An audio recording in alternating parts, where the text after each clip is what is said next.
Bonjour à tous et bienvenue dans ce podcast Le plaisir de partager. C'est la deuxième fois qu'on fait ce podcast en vidéo, donc vous pouvez également le retrouver sur YouTube, vous avez le lien dans la description de cette vidéo. La vidéo change un petit peu et la priorité, je tiens à le rappeler en début de podcast, est toujours au podcast audio. Tout le temps, ça fait un petit peu promesse de campagne, c'est le jour du second tour des élections et en plus, mais réellement la priorité est au podcast audio, on est sur le plaisir de partager, l'idée c'est de vous partager l'actualité de la semaine de la manière dont moi je l'ai vécu, c'est très personnel comme podcast, c'est très personnel comme chaîne YouTube, comme site internet, ça s'appelle locan.jp, le site internet sur lequel il y a tout ce que je partage.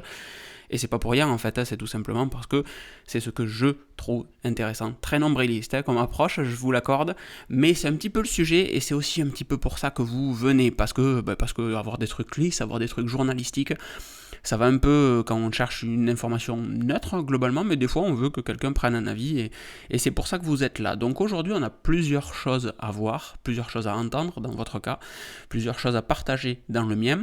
Il y a une petite différence sur le podcast en partie vidéo aujourd'hui, puisque la dernière fois on avait fait un screencast, c'est-à-dire que j'enregistrais mon écran et par-dessus je venais mettre ma petite tronche, de telle sorte que vous voyez ce que j'étais en train de voir moi également à l'écran, ce que j'étais en train de lire, ce que j'étais en train de partager. Cette fois-ci, c'est pas le cas. Sur YouTube, vous n'aurez que ma tête, avec un cadrage différent qui se rapproche un petit peu des vidéos habituelles, mais que je trouve honnêtement très propre, avec des petites lumières, etc., une petite ambiance cosy, une petite ambiance podcaster. Je pense que c'est la bonne approche, du moins. L'avantage de mettre cette vidéo sur YouTube et de pas uniquement faire un podcast audio, je vous l'ai déjà dit pendant 10 épisodes, je vous embête avec ça, c'est que je peux avoir des retours de votre part. Dans les commentaires de l'article associé sur locan.jp, vous avez le lien dans les notes de cet épisode, ainsi que dans les commentaires YouTube si vous regardez, écoutez ce podcast sur YouTube. Et moi ça me fait du contenu en plus facilement en fait, pour rien vous cacher non plus. Donc on a des nouveautés que j'ai essayé d'organiser un petit peu cette semaine. La semaine dernière on m'a dit, j'ai eu un retour en fait d'une personne qui était juste dans son retour, mais piquant quand même. Donc c'est très bien, c'est argumenté, c'est tout ce que j'aime, ça fait se remettre en question sur certains points.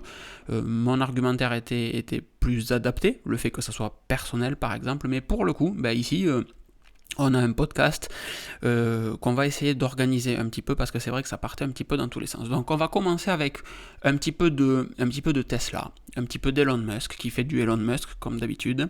On a un petit coup d'espace également, un petit coup de vie privée avec Brave, DuckDuckGo, des modifications également faites sur le site et que je vais vous partager ici, même s'il y aura un article dédié et exclusif au site locan.jp, vous ne le verrez pas sur YouTube, vous ne le verrez pas dans le podcast audio. On a Netflix qui a des petits soucis et on a deux petites nouvelles Apple assez sympas. Donc c'est pas un podcast incroyablement technique, clairement pas aujourd'hui. C'est pas un podcast qui sera très long, je pense. Mais c'est un podcast qu'on va commencer très simplement maintenant et j'ai un souci sur mon trackpad, donc en fait je ne peux pas avancer. Voilà, c'est génial, je ne pouvais pas avancer dans le contenu. La première des nouveautés, c'est Tesla qui ne fournit plus les chargeurs avec les Tesla. Donc une Tesla, on le rappelle, c'est une voiture qui vaut 50 000 euros au minimum, jusqu'à 120 000 euros je crois, pour une Tesla Model S, Plaid, plus machin, poète. Et en fait, quand vous achetez une voiture, en fait, Tesla vous fournit un petit cube, Tesla, c'est bien fait, un petit carré, dans lequel il y a un chargeur qui permet un chargeur universel en fait. Il y a un nom à la con dont UMC peut-être universel, je sais plus, on s'en fiche un petit peu. Et ce chargeur est universel dans le sens où d'un côté vous avez le chargeur qui va dans votre Tesla, donc très classique, et de l'autre côté, donc c'est une prise type 2 pour ceux qui connaissent, et de l'autre côté il y a une espèce de transformateur électrique pour faire simple, et sur ce transformateur électrique vous pouvez changer les embouts pour venir connecter ce transformateur à ce que vous désirez en réalité. Et donc dans mon cas par exemple à la maison j'ai une prise P17 en 32 ampères Il existe également des adaptateurs P17 de 16 A. Il existe des adaptateurs CHAdeMO, il existe des adaptateurs prise classique.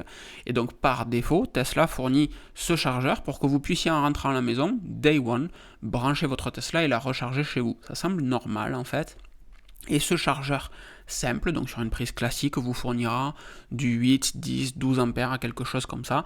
C'est pas ouf, mais ça vous permet juste de recharger votre voiture à la maison. En fait, on s'attend à pouvoir recharger sa voiture à la maison. Et ce chargeur, il a de ça d'être super intéressant que quand vous allez n'importe où en réalité, tant qu'il n'y a pas une borne qui vous attend, eh bien vous pouvez avoir un adaptateur qui convient pour vous dépanner. Donc dans mon cas, j'ai encore une fois l'adaptateur classique, prise électrique classique qui est fourni par Tesla. Et j'ai en plus de ça acheté un adaptateur 32 A au début pour venir me brancher sur la P17 de 32 A que j'ai à la maison. Donc je pouvais recharger en 32 A chez moi sans avoir à changer le bundle de base fourni par Tesla. Donc ça c'est quelque chose de très très pratique. Et ce chargeur universel là n'est plus fourni en fait, très simplement. Elon Musk nous dit non mais en fait... les gens, ils l'utilisent pas tant que ça, donc on a la sensation que c'était wasteful pour le citer, donc que c'était inutile en fait, que c'était jeter de la matière première et de l'énergie que de le fournir aux gens.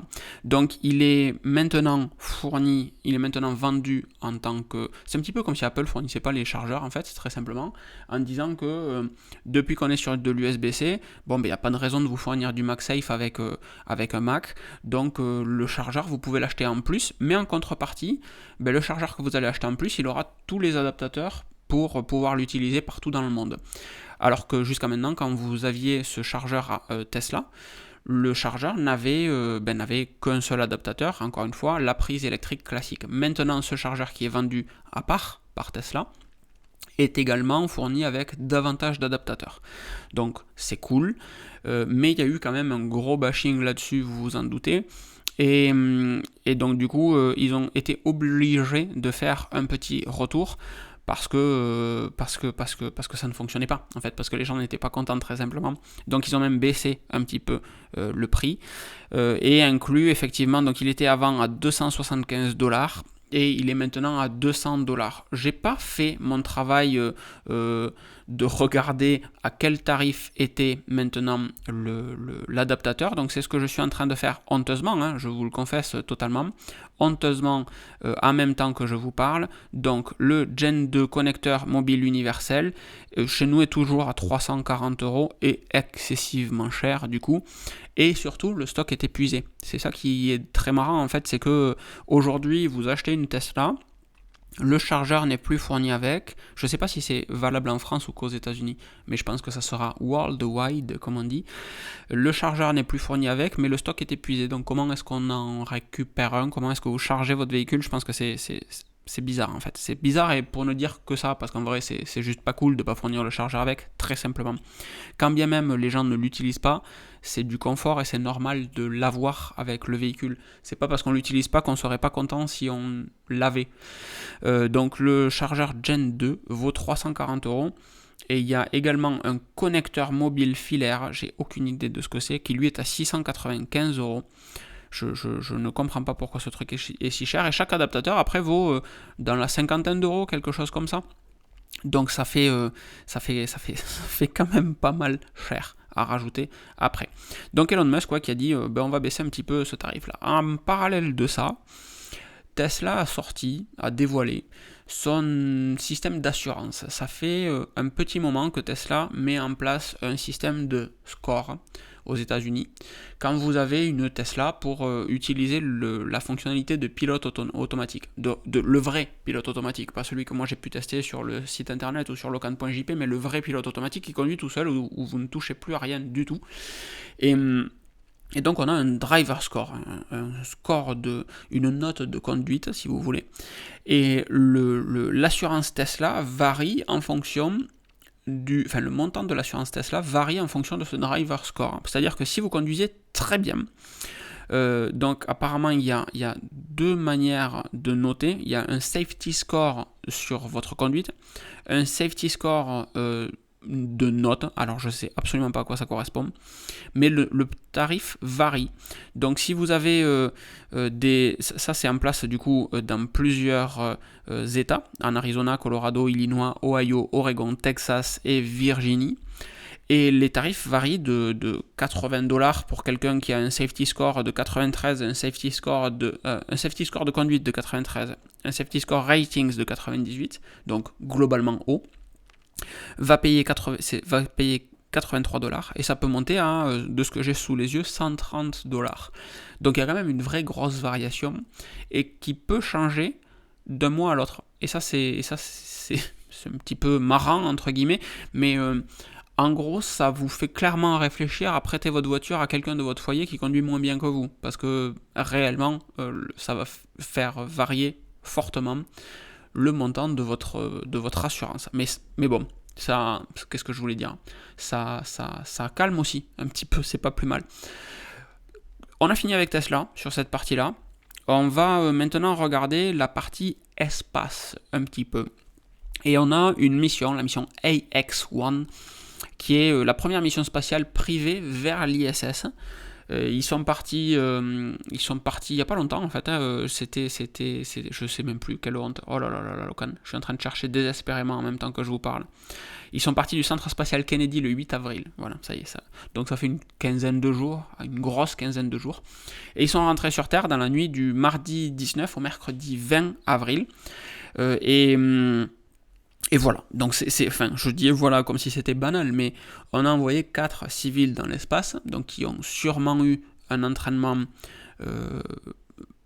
particulier, mais par rapport à un astronaute, un spationaute, un cosmonaute qui s'entraînent littéralement toute leur vie pour faire ça, bon, là c'était pas le cas.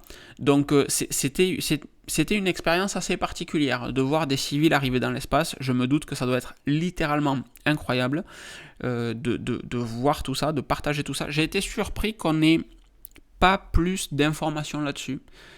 J'ai vu par exemple sur Numérama, sur les liens que vous avez dans les notes de ce podcast ou dans la description sur YouTube, etc.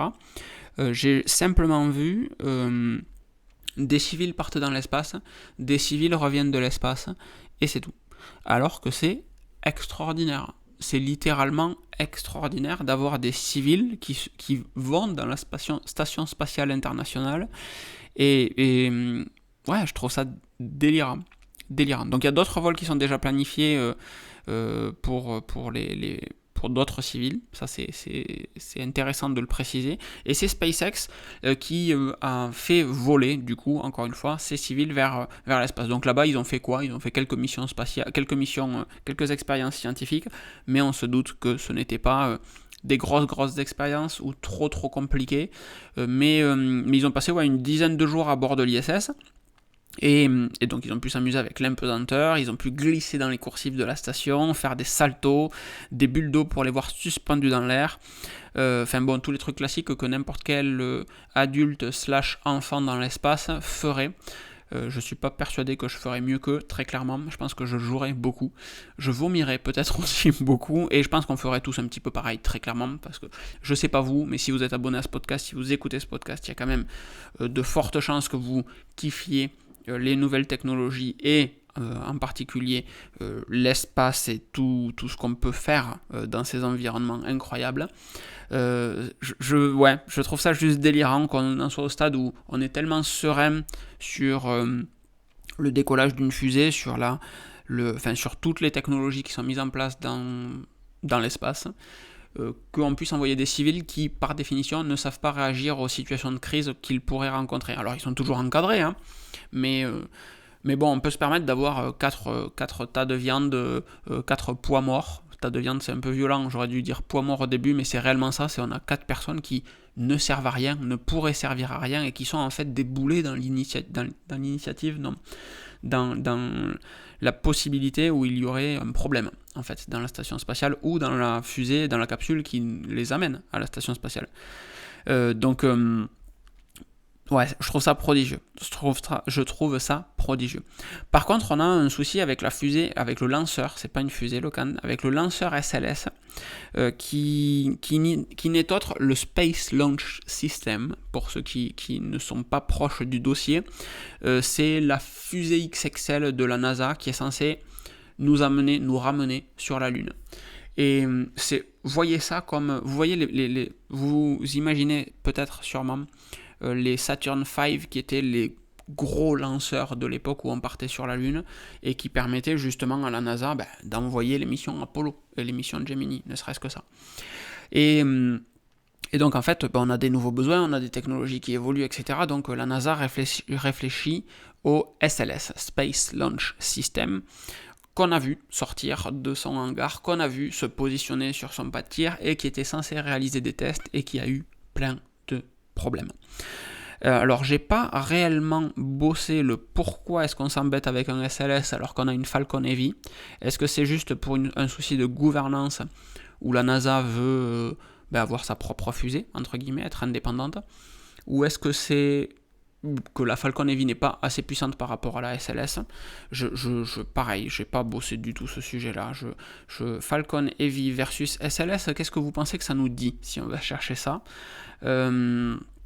Eh bien en fait, elle est un petit peu plus puissante, effectivement. La SLS est plus puissante. J'aurais aimé avoir un truc avec des graphiques histoire de pouvoir vous donner le résultat de suite, mais ce n'est pas le cas. Je n'ai pas de graphique sous les yeux. Elle est un peu 97 mètres pour le lanceur SLS et la Falcon Heavy 70 mètres. Donc elle est bien plus grande. Et elle a 77 tonnes de payload versus 70 tonnes pour la Falcon Heavy. Et alors que la SLS est prévue pour arriver donc actuellement 77 versus 70 tonnes de charge utile en fait qu'on peut mettre dedans pour envoyer en basse atmosphère. 77 tonnes versus 70, c'est colossal. Et des modifications sur la SLS, donc on est sur un process itératif et on y va petit à petit. Donc la première version là fait 77 versus la Falcon Heavy qui est capée à 70, on n'ira pas plus haut, c'est pas prévu en tout cas, et pourrait monter à 130 tonnes, donc le double presque, le double de la Falcon Heavy, donc c'est réellement un lanceur qui est bien plus gros.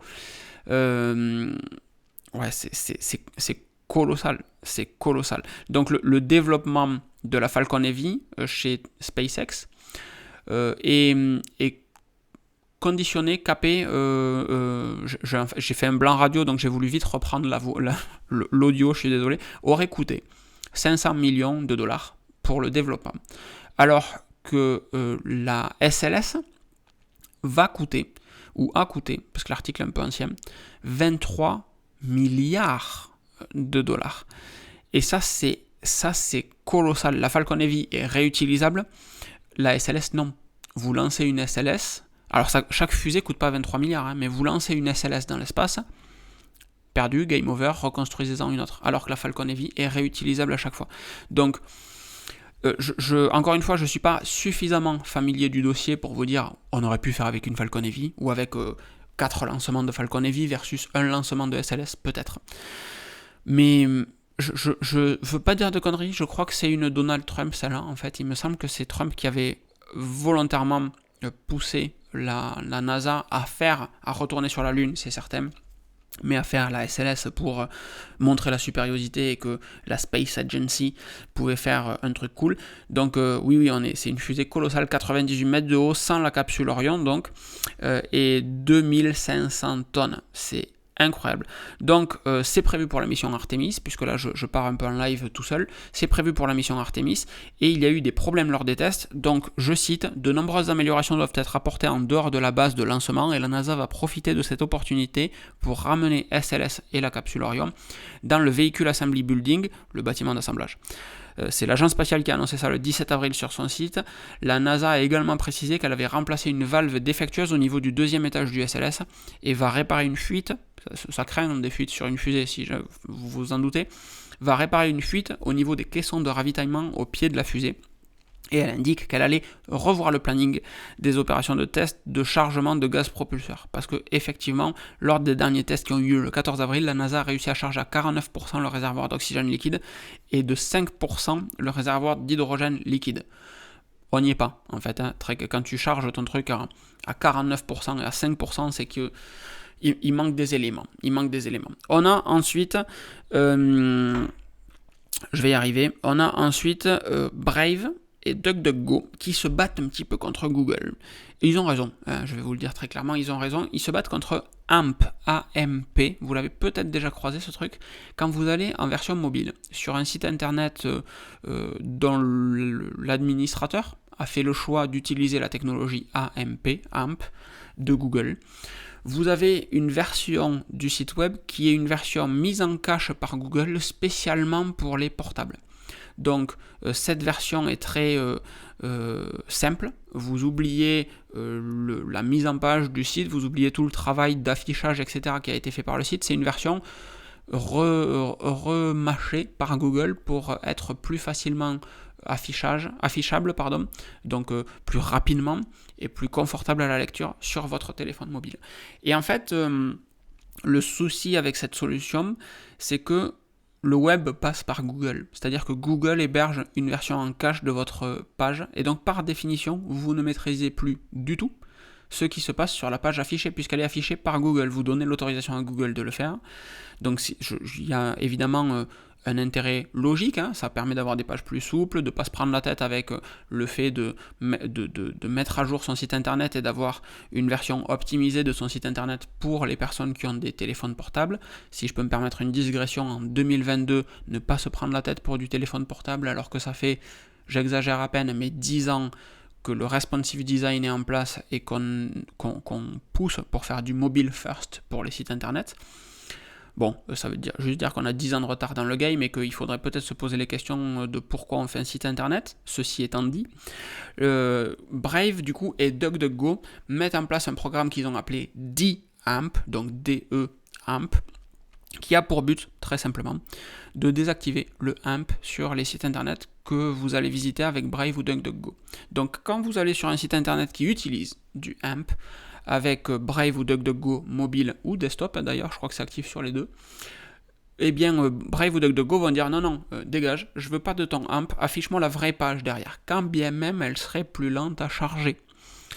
Et vous voyez un petit peu la problématique ici, c'est qu'on va avoir, avec des navigateurs qui ont la volonté d'être plus rapides et qui se tirent un petit peu une balle dans le pied en disant bon, mais on veut plus d'AMP, Google, donc par définition, on va ralentir un petit peu, les pages web qu'on va charger vont être un petit peu plus lentes, ou pas forcément d'ailleurs, vont être un petit peu plus lentes, et il y a des chances qu'il y ait un backslash là aussi, un backslash, pas du tout le can, voilà, que les gens ne soient pas contents, et sur ce truc là, c'est juste super important en fait, de le préciser et de bien le comprendre, parce que le web, ce n'est pas Facebook, ce n'est pas Instagram, ce n'est pas Google, ce n'est pas YouTube, c'est réellement ce que vous voyez de l'internet mondial, c'est les pages web que les gens ont faites de cet internet mondial, et c'est pas les pages web affichées par des grands groupes, peu importe qui ils sont, et donc ça va dans le bon sens, c'est réellement important qu'on se réapproprie les pages web, que les gens comprennent, et c'est un petit peu mon rôle ici aujourd'hui, de bien vous expliquer qu'il est important de savoir où vous vous connectez et de comprendre les impacts de vous connecter à un site internet et d'enlever les intermédiaires que sont Google, Facebook, Instagram et autres trucs en plein milieu en fait. Donc c'est très très important ça, et c'est un bon combat je pense, et ça m'a un petit peu chauffé, je vais pas vous le cacher, ça m'a un petit peu chauffé à faire la même chose sur, j'ai pas utilisé de AMP sur locan.jp, tout simplement parce que j'ai un Florian, et le Florian est un animal fabuleux. Florian est le développeur le développeur.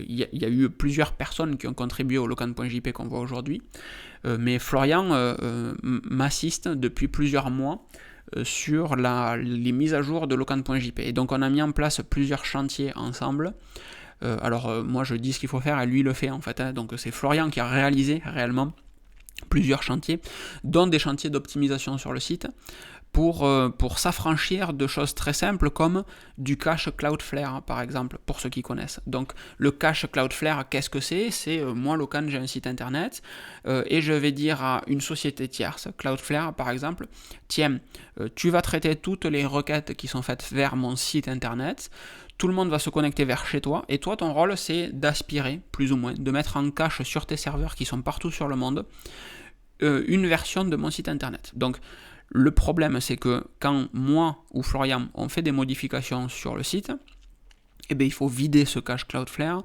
pour que vous voyez les modifications. Sinon, vous gardez une ancienne version qui est une version en cache de Cloudflare.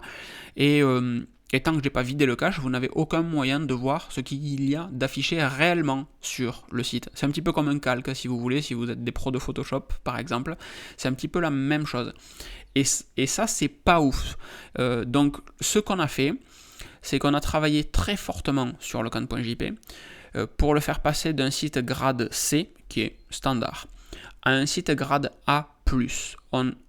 C'est un des sujets de l'article qui ne sera que sur Locan.jp et que vous ne verrez pas sur YouTube ni dans le podcast audio, donc je vous fais un petit spoiler là, mais il n'y a plus de publicité sur Locan.jp.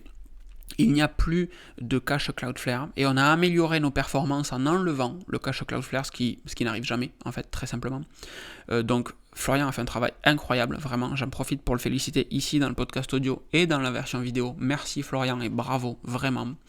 Il n'y a plus de publicité, on va changer le système de statistiques qui est actuellement du Google Analytics et qui par définition envoie vos données à l'étranger et alimente les robots de Google pour quelque chose qu'on appelle on-prem, donc sur mon serveur de Locan.jp, il y aura directement un outil de statistiques et les statistiques ne quitteront jamais ce serveur. Donc c'est très très important et ça va également nous faire gagner en performance.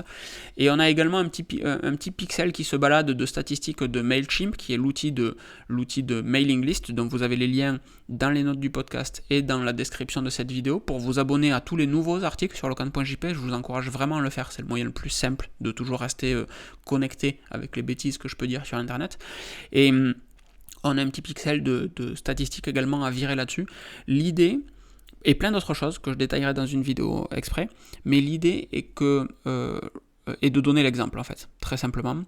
On a eu, comme je vous disais tout à l'heure, il y a 10 ans du mobile first, des technologies qui sont arrivées comme du responsive design, etc., qui permettaient d'avoir un site web qui s'adapte à la plateforme sur laquelle vous allez le consulter, que ce soit un téléphone avec un petit écran, un téléphone avec un grand écran, un iPad, petit ou grand, un moyen ordi, un très grand ordi, bref, le site web s'adapte, affiche des contenus différents pour que ça soit toujours confortable pour vous. Et maintenant, le mobile first est acté, c'est pour ça que d'utiliser du AMP, c'est vraiment qu'on n'a pas compris ce qu'on faisait sur Internet.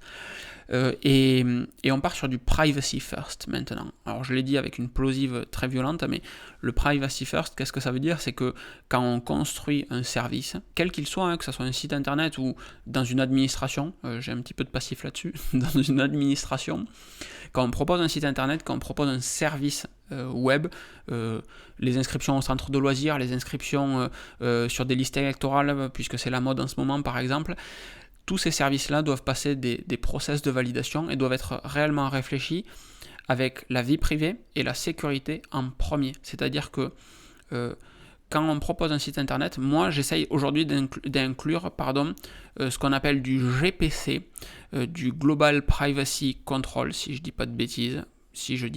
Mais je crois que je dis des bêtises évidemment, parce que sinon c'est pas drôle. Et ce GPC a pour but de vous laisser dire à votre navigateur internet, moi je ne veux pas être traqué, mais genre jamais. Donc partout où je vais, tu me mets pas un pop-up en me disant est-ce que tu acceptes ou pas les cookies, juste tu mets pas de cookies, puisque je l'ai dit dans les préférences de mon navigateur, once and for all, si on veut se la faire en anglais.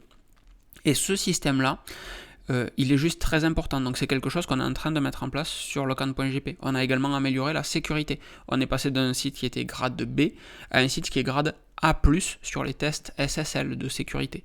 Donc c'est quelque chose que je ne croise pas tous les 4 matins, très clairement, c'est important de le dire. L'implémentation du GPC et l'implémentation des règles de vie privée, pareil, c'est quelque chose de très important et sur lequel on veut vraiment travailler. Donc dans les prochaines semaines, dans les prochains jours, en fait, même pas semaines, dans les prochains jours, vous allez constater des trucs différents sur Locan.jp, des trucs dont je suis réellement très fier. Et en parallèle de ça, de mon côté, j'ai également quitté Gmail, Google, pour ProtonMail. Donc ça a été mon taf de hier. On est dimanche 24 au moment où j'enregistre cette vidéo. Mais hier, j'ai passé ma journée en fait à faire ma migration de Gmail vers ProtonMail. C'est du taf, mais c'est juste super important en fait. Au-delà de ça, on revient un petit peu sur le podcast classique, si je puis dire, et je suis en train de regarder fixement ma vidéo, si vous êtes sur YouTube et que vous vous demandez un petit peu ce qui se passe, parce que normalement, sur les anciens appareils photo que j'avais, les Sony A7 Mark III, etc., les vidéos coupaient à 25 minutes, automatiquement. Là, on est à 30 minutes dans 2 secondes, 30 minutes maintenant, et la vidéo tourne toujours. Il me semblait avoir croisé une rumeur comme quoi cette limitation, qui était une limitation de l'Europe, une limitation absolument fabuleuse, l'Europe s'était dit, tiens, pour ne pas concurrencer le marché des caméscopes, oui, en 2010, pour ne pas concurrencer le marché des caméscopes, on va imposer une limite de durée aux appareils photo, et cette limite était de 25 minutes. Les caméscopes, eux, pouvaient filmer autant qu'ils le désiraient, et il me semble que là, avec ce Sony A7 Mark IV, cette limitation n'existe plus, on est à 30 minutes 30, ça a l'air de continuer de tourner, et en fait, littéralement, moi, ça peut me changer la vie dans ce genre de situation-là. Donc, c'est très, très, très sexy. On a Netflix qui, je le redis un peu mieux, on a Netflix qui perd des abonnés. C'est la première fois depuis 10 ans que Netflix perd des abonnés, et évidemment, au lieu de dire, on fait peut-être du contenu pourri qui plaît plus aux gens, Netflix met en défaut le partage de comptes. Quand vous avez un compte Netflix, vous pouvez le partager avec 5 personnes, c'est des choses que tout le monde a déjà fait, c'est des choses que j'ai déjà faites, prendre un abonnement plus 4K, machin, tout ça, et le partager avec les copains en échange d'un petit billet de leur part, par exemple, ou pas. Il y a plusieurs soucis que je vois avec Netflix. Quand Netflix arrive en France, le jour de sa sortie, j'ai pris un abonnement dessus pour renvoyer d'un point de vue statistique l'information que je suis prêt à payer pour avoir du contenu de qualité avec des moyens modernes d'accès à ce contenu, typiquement de la VOD. Et au fil du temps, la qualité du contenu Netflix a baissé, et récemment, donc j'ai clôturé mon abonnement il y a quelques années de ça, et récemment, je vois des augmentations de tarifs assez incroyables chez Netflix. Actuellement, le compte premium, donc c'est ce que je vois sur l'article là, vaut 20 balles. Avant, ça valait 10 balles, en fait. Et là, on est à 20 balles. C'est cher.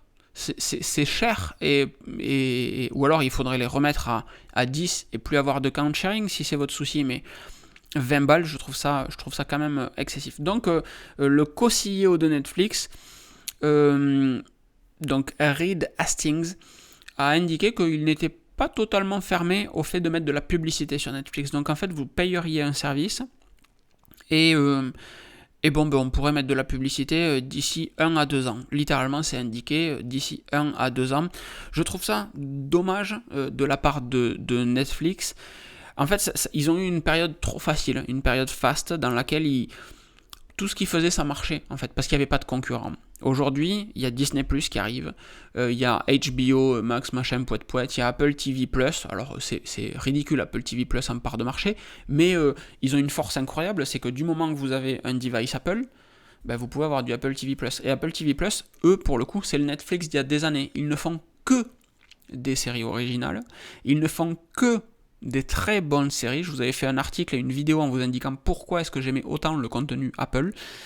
Parce que réellement, alors il y a des trucs, moi je suis un enfant, je ne supporte pas les films d'horreur par exemple, mais il y a des séries qui sont incroyables, que des gens qui sont spécialistes du type adorent. Il y a des Ted Lasso est incroyable, S-E-E, avec Jason Momoa, qui est pourtant un acteur que je trouve pas ouf dans tous ses autres castings, est incroyable. C'est dans un monde où l'être humain ne voit plus. Tout a été revu, il y a eu un travail de préparation de la série qui a été dingue avec des personnes non-voyantes. Il y a eu énormément de consulting, les acteurs ne voyaient pas réellement pour tourner la série. Ils ont appris à utiliser de l'écolocation, etc. Enfin, il y a vraiment un gros taf dessus. For All Mankind, qui est énorme et qui, on parlait de fusée il y a 2 secondes, et qui parle de la conquête spatiale, mais plutôt de la course à la Lune. Et avec une différence majeure, c'est que cette fois-ci, c'est les Russes qui y vont en premier. Le casting est fou. Et il y a l'immense Coda, qui a eu un Oscar, si je dis pas de bêtises. Coda, c'est une version anglaise de La Famille Bélier, ne nous trompons pas non plus. Mais encore une fois, c'est une version US de La Famille Bélier. Donc c'est quand même un petit peu plus liché que La Famille Bélier, qui est certes un très bon film, mais ça reste un film français avec tous les avantages et les inconvénients d'un film français, on n'aime pas. Quand on voit Coda, bon, il y a un peu plus de moyens, on va dire que ça. Et juste, c'est prodigieux. Netflix est obligé de sortir de sa zone de confort parce qu'aujourd'hui, Netflix a des concurrents. Donc, dire que c'est la faute du partage de comptes, dire que c'est la faute et être prêt à mettre de la publicité dessus, bon, c'est peut-être pas se remettre en question. Moi, j'ai toujours en travers Sense8, je crois que j'ai coupé mon abonnement suite à ça d'ailleurs. Netflix fait une série qui aurait pu être le nouveau House of Cards, Sense8, fait une saison 1 qui est, pas ouf, une saison 2 qui est incroyable, et à la fin de la saison 2 qui bat tous les records. Netflix se dit, bon, on va arrêter Sense8 en fait, on va plutôt se concentrer sur toutes les autres trucs de merde. Ils sont en mode Samsung un petit peu, où ils sortent 60 produits en espérant qu'il y en a un qui marche, sauf que quand il y en a un qui marche, ils n'ont pas été assez bons pour juste capitaliser dessus. Et c'est très dommage, très dommage. Et on va finir ce podcast audio, donc on est à 35 minutes, voilà, ça va être relativement cool, par deux petites nouvelles Apple. Une nouvelle Apple qui est relativement cool en réalité, c'est que la MagSafe Battery Pack, donc la batterie Apple que vous venez aimanter à l'arrière de votre iPhone, la batterie blanche là, qui chargeait précédemment vos iPhones à 5 watts de capacité en induction, c'était pas ouf à 5 watts, reçoit un firmware qui est le firmware 2.7B0 et qui permet de changer la capacité de recharge de la batterie pour passer à 7,5 watts.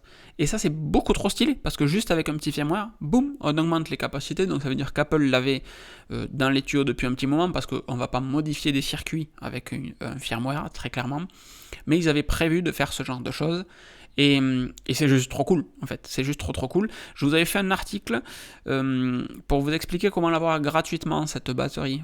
J'ai un peu honte d'en reparler ici, mais en fait, très simplement, Apple ne reprend pas cette batterie. Vous la commandez sur le site Apple, vous la recevez, etc. Et vous appelez Apple pour leur dire « Ah non, je suis vraiment déçu de la qualité de cette batterie, je voudrais vous la retourner. » Et Apple vous dit « Non, mais en fait, on va vous faire un remboursement, on la reprend pas. » Parce qu'ils ne savent pas traiter une batterie, traiter un retour de batterie, en fait, aussi simplement que ça.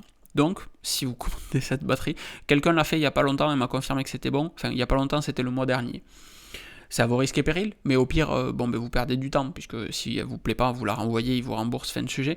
Mais il y a moyen, il me semble, de l'avoir gratos. Et c'est fait partie de ce genre de situation. Vous avez le lien vers cet article en description de la vidéo et en description du podcast audio. Si cette astuce vous plaît, je vous demande juste de partager cet article autour de vous, voilà, très simplement, hein, c'est aussi simple que ça. Si vous kiffez le contenu de manière générale, il y a un Patreon, pareil, vous avez les liens à chaque fois partout. Il y a un Patreon et un Discord, et le Patreon vous donne accès au Discord, en fait, très simplement.